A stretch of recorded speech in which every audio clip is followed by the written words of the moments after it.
কালিমায়ে তাইয়্যিব, ভালো কথা, পৃথিবীর সবচেয়ে দামি কথা হলো লা ইলাহা ইল্লাল্লাহ, লা ইলাহা ইল্লাল্লাহ।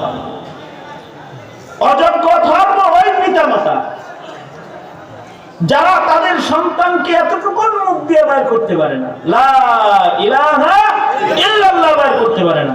কারণ দুঃখ বেদনার বিষয় হলো স্বাধীন সার্বভৌম জমিনের এই মুসলমানদের মাটিতেও 18 কোটি 19 কোটি মুসলমান যদি থাকে, তার ভেতরে 9 কোটি অর্ধেক মুসলমান এমন পাওয়া যাবে যারা দানেশীর বলা জানে, নৌকা বলা জানে, লাঙ্গল বলা জানে, কিন্তু লা ইলাহা ইল্লাল্লাহ বলা জানে না, কালিমাটা শুদ্ধ করে বলা জানে না। ওদেরকে যদি বলা হয় কালিমা পড়ো, কালিমায়ে শাহাদাত পড়ো, তো ওরা কালিমায়ে শাহাদাত অথবা কালিমায়ে তাইয়্যিবাকে বঙ্গ হাসপাতালে পাঠায়। কালিমার উচ্চারণটা মুখে তাদের আমরা তুলে দিতে ব্যর্থ হলাম শুধুই মাত্র এই কারণেই।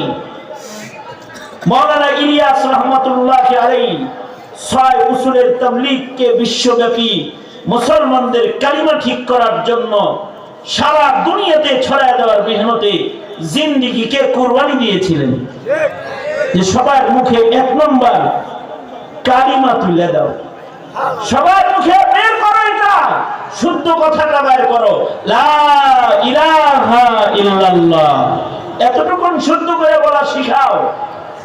কারণ যারা এতটুকু শুদ্ধ করে বলতে পারে না, তারা ঈমানের দাবি করলে তাদের ঈমানের দাবিটা মশকরা ছাড়া আর অন্য কিছু হয় না। বহু মুসলমান আছে সালাম উচ্চারণ করতে জানে না, আসসালামু আলাইকুম বলা জানে না, এমনকি সুবহানাল্লাহ, আলহামদুলিল্লাহ, আল্লাহু আকবার, হাইয়া আলাস সালাহ, হাইয়া আলাল ফালাহ, কদ কামাতিস সালাহ বলা জানে না। আমি কদ কামাতিস সালাহ এত বলা, এত সুজা নাকি বলা? আরে আমার ড্রাইভার ওর কদ কামাতিস সালাহ ঠিক করতে 2 বছর লাগছে। আমি দেখলে তো মনে হয় ওর পুরো পাক্কা কোনো মাদ্রাসা সাইগুলা দিচ্ছে।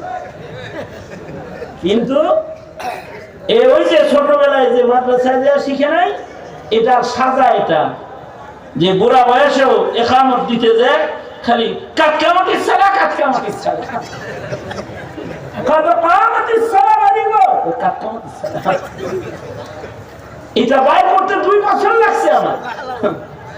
হ্যাঁ, যদি না শিক্ষা দেওয়া হয় বের হয় না।